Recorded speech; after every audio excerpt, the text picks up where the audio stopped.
We'll do Jimmy Fallon. There's an undeniable sincerity that emanates from Jimmy Fallon. He's not just a talk show host, he's a friend you've known for years, inviting you into his world with open arms. Since his late night debut in 2009, Jimmy has almost unanimously been loved by fans and celebrities, but not anymore. The people closest to Jimmy, the ones he relies on the most, have come forward to reveal that his actual character behind the scenes is the total opposite of lovable and genuine. Erratic behavior, outbursts, intimidation, avoid eye contact. Nobody told Jimmy no. These quotes don't sound like the unapologetically joyful Tonight Show host we know, but these revelations might not be shocking to some. As many people have speculated, Jimmy's nice guy persona is entirely fake. More specifically, his fake laugh.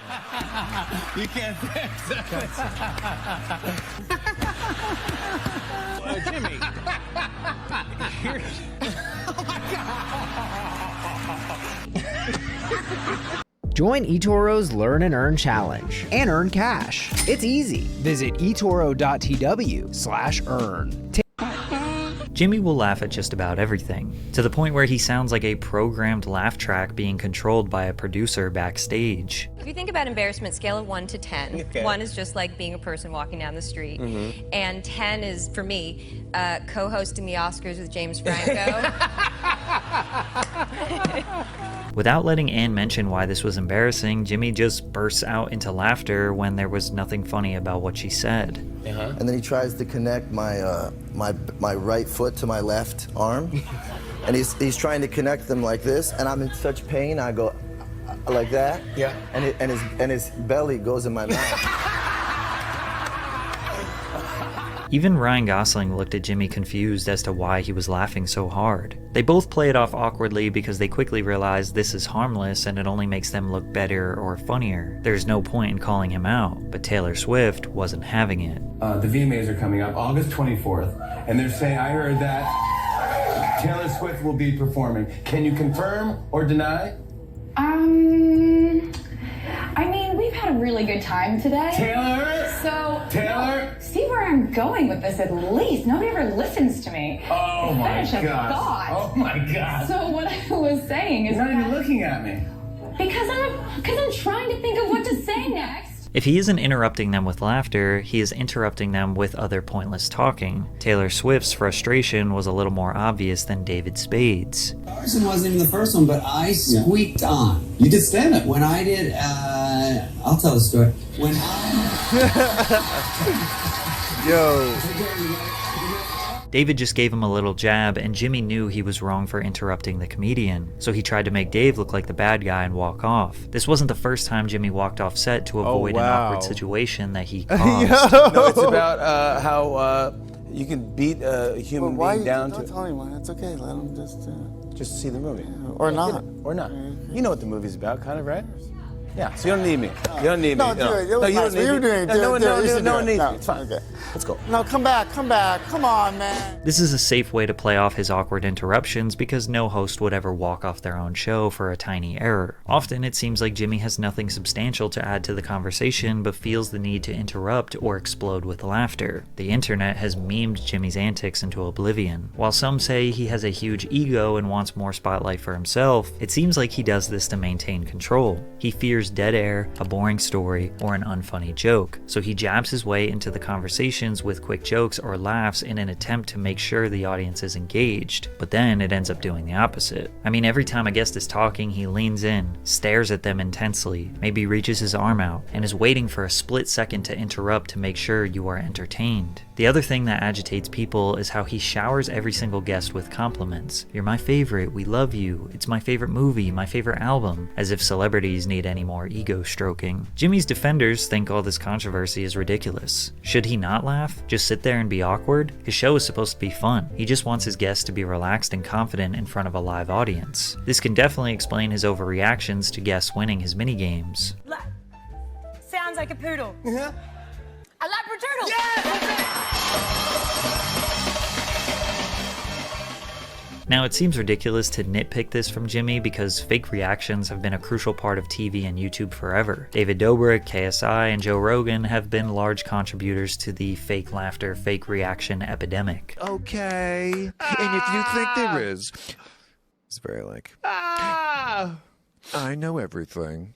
I kind of do agree with a lot of what he says. Jimmy is a people pleaser and just wants to make everyone comfortable, bless his heart. That laugh does the opposite to me. It feels like he's hiding something. And Jimmy may be hiding something, a lifetime of alcoholism. And the reason he began drinking may shock you. But first, a word from our sponsor, Underdog Fantasy. Underdog Fantasy is the easiest way to make. Joshua won sign up on Underdog for weeks to make money as a teenager, and Jimmy was obsessed with Saturday Night Live to take advantage and win some money. As a teenager, Jimmy was obsessed with Saturday Night Live. The program had been running for nearly 2 decades, and Jimmy was fully immersed, insisting on watching the program alone in pure silence because he hated unnecessary commentary from others. Although he could only see the clean parts his parents taped for him, Jimmy didn't miss a single sketch or punchline and remained devoted to learning as much as possible. Ironically, his parents didn't want him watching adult humor sketches, but they would let him drink alcohol while watching. As long as I wasn't doing anything at night, I'd just sit by myself and I would have a 6-pack of Pabst. I don't know if I made it all the way through the 6, but I'd just sit there and watch the show and tape it. He and his sister Gloria reenacted sketches with friends before Jimmy discovered a talent for impressions, often impersonating actor James Cagney and comedian Dana Carvey. I was one of those kids who, if I hung around another kid for an hour, I was that kid. Fallon said, it was weird. I'd come home and I'd do his type of humor, his type of mannerisms, and my mom would say, okay Joey, you want dinner now? Because I'd be acting like Joey Gonzalez. From a young age, Jimmy was an imitator, instinctively copying and mimicking things that he thought were funny instead of having the drive to produce his own material, which was an early sign of being the perfect late-night television host. Through hours of meticulously studying various comedy and musical routines, Fallon continued working on his craft and established himself as a performer at Saugerties High School, appearing in most stage productions. It was a rush. I think it was the rush of getting a reaction. Maybe it's acceptance. Maybe it's a thing where you're pleasing somebody. I want to be friends with everybody. And if you make a joke and everyone laughs, you're like, that's it, I scored. That's what I thought making a friend was. You just feel like people liked you. So maybe it was that, acceptance. It seems like Jimmy's people-pleaser mentality has been in full effect since his youth. His obsession with Saturday Night Live carried on throughout his time at St. Rose College in New York, skipping parties and events so that he could watch SNL as it aired. Fallon lived for the weekends when he would regularly board buses from his aunt's house in Fort Hamilton to perform stand-up comedy sets at Caroline's on Broadway and Times Square.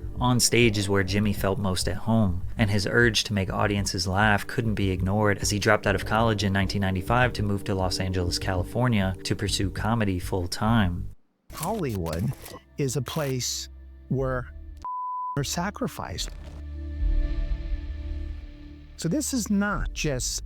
He secured a manager who got him very minor roles in comedy films like Father's Day and television sitcoms like Spin City. But it didn't matter because his dream wasn't to become an actor. Jimmy remained fixated on joining Saturday Night Live. After 2 years of working on his sketch comedy and improv skills with the Groundlings, he took a leap of faith and auditioned for SNL, but bombed. This career setback could have killed his dreams as a comedian altogether, but his obsession with SNL wouldn't let him give up. When he landed a small role on a Warner Brothers sitcom, Fallon negotiated a clause in his contract that would release him if he got on SNL. The producers agreed only because they thought it would never happen. This was my ultimate goal. If I ever cut into a birthday cake and made a wish, I would wish to be on SNL. If I threw a coin into a fountain, I would wish to be on SNL. If I saw a shooting star, I would wish to be on SNL. It's crazy. I had no other plan. I didn't have friends.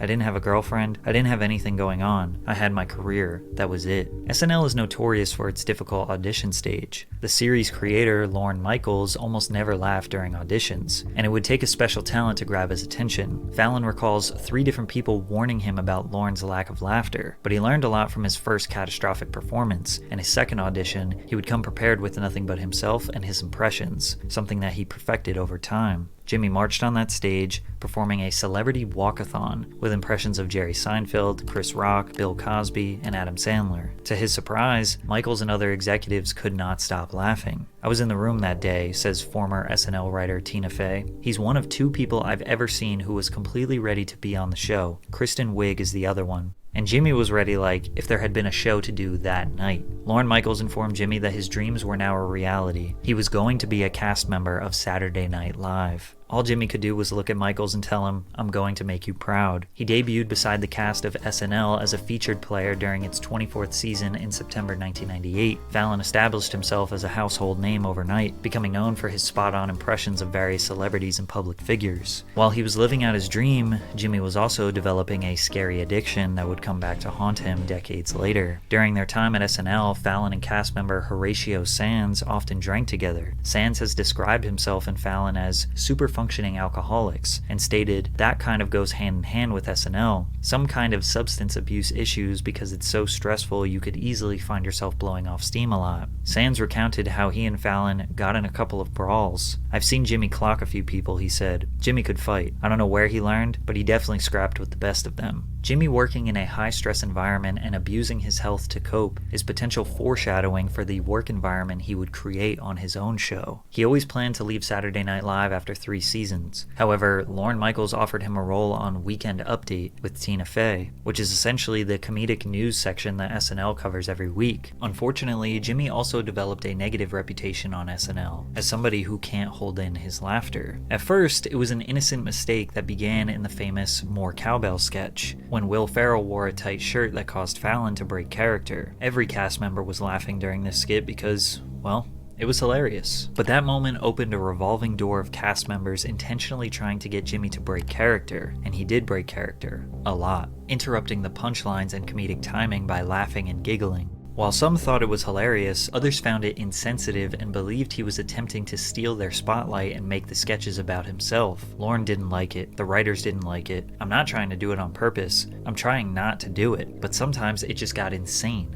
I couldn't hold it in. It was just so much fun. SNL has always tried to maintain the best of the best when it comes to comedic talent. Comedians laughing at their own jokes can sometimes be seen as unprofessional. In 2004, Jimmy decided to leave SNL and move into traditional acting. He signed a 2-movie deal with 20th Century Fox with the hopes of becoming a prominent star in the industry. The first was a lead role in the 2004 action comedy Taxi, alongside then rapper turned actor Queen Latifah. The other was the 2005 romantic comedy Fever Pitch, alongside Drew Barrymore. Both films received mixed reviews and had decent box office performance, but were not the first impression Jimmy Fallon wanted. With back-to-back disappointments, film offers rapidly decreased as studio executives grew hesitant to feature Fallon in future projects. He experienced what he has deemed a lost period, characterized by a larger than usual alcohol consumption and uncertainty about his future career choices. "I was probably drinking more than I should have been drinking," he confessed. "It wasn't like sitting and watching old tapes of me on SNL with the screen flickering in front of me. I was like, I can't figure out what I want to do." Fortunately for Fallon, the man who gave him his dream job at SNL was about to save him once again, as the host of Late Night had an opening in 2009 after Conan O'Brien was transitioning to The Tonight Show. But Jimmy didn't make the best first impression. Many quickly realized that Jimmy wasn't edgy or dark enough for late night comedy. GQ claimed Jimmy was too cute for late night audiences used to hanging out with the snarky, cool crowd, suggesting he was too corny. "Yeah, the cool crowd was always beyond my grasp," he admitted. Late Night with Jimmy Fallon premiered on NBC in early March 2009. The series immediately outperformed CBS's The Late Late Show with Craig Ferguson by 500,000 viewers. Fallon also garnered more viewers than his predecessor, Conan O'Brien. Late Night with Jimmy Fallon was one of the first late night. Love slots? The DraftKings Casino app's got you covered. They got tons of slots to choose from, like Cash Eruption, Cleopatra, plus new ones exclusive to DraftKings. All these options. Talk shows to embrace social media and use it as an integral part of the show's engagement with its audience. Jimmy was able to connect with the youth who weren't watching TV at midnight in 2012 by regular uploads to YouTube, particularly comedic sketches and challenges with their favorite celebrities. I got these tickets to the One Direction concert. Ew, I love One Direction. Do you have an extra ticket? Yeah.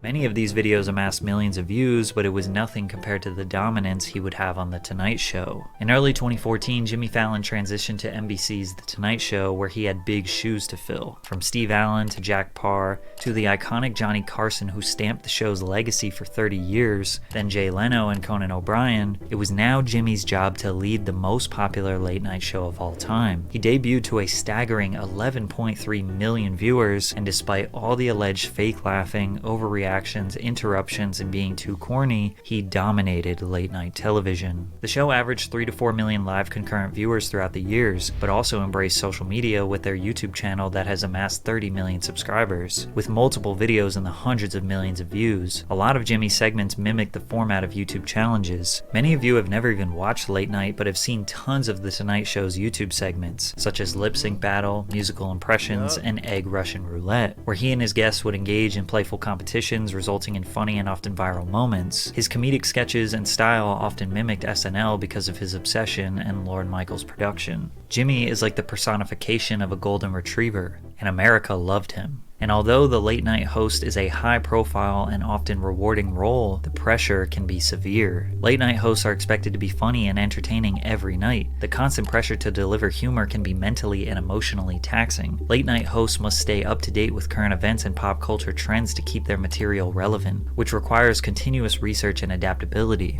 The aspect of balancing multiple roles can also be demanding, as late night hosts are not just comedians, they are also producers, writers, and often performers in various sketches and segments. Coming up with fresh and original content night after night can be creatively exhausting, as hosts must continually innovate to keep their shows interesting. Meanwhile, late night shows are often live or recorded in front of a live audience. This leaves little room for mistakes, and hosts must be prepared to handle unexpected situations. Therefore, late night hosts are very much reliant on their staff to help with research, writing jokes. Let's just say this is really performance based. Like, you think you could take somebody's job, in the 48 Laws of Power, it says, never outshine the master. And I'm going to say this, I believe Jimmy Fallon is one of those people who's also is a master of his craft, even if the corniness is a quirk. Okay, it's almost like a Latin superpower. Jokes and sketches, making sure there are as little errors as possible. These writers and employees are Jimmy's lifeline. There is no show without them, and he made a crucial error on May 1st, 2023. I wouldn't have a show if it wasn't for my writers, and I support them all the way. They got to have a fair contract, and they got a lot of stuff to iron out, and hopefully they get it done. If there is a strike, do you go dark? If there's a strike, yeah, I think we will. Yeah, I think we'll go dark. Whatever I can do to support the guild. I am actually in the Writers Guild as well, so yeah, I couldn't do the show without them, and I support my whole staff. Although Jimmy says he will support his writers no matter what, his staff says otherwise. As one of his employees took to Twitter to write, "He wasn't even at the meeting this morning to tell us we won't get paid after this week. Jimmy Fallon, please support your staff. Had fun bowling with you last week, but a party won't pay my rent." I'm sure many of you have heard about the 5-month-long writers' strike in Hollywood that just ended, and the reason for the strike is quite simple. The Writers Guild of America is the joint efforts of 2 different American labor unions representing thousands of writers in film, television, radio, and online media. Writers are the backbone of Jimmy Fallon and all of Hollywood's content. Without them, there are no jokes, no scripts, no stories, nothing. Yet somehow, they are the least compensated, with most of them earning below the poverty line in salary. Writers make a bulk of their earnings through residuals, which is a percentage that gets paid out to them every time a movie or show is streamed or syndicated in the future. But Hollywood executives restructured the industry during the streaming era, so these writers get basically nothing after the content is uploaded. And the studios are profiting tens of billions, while the people who are actually creating the ideas from scratch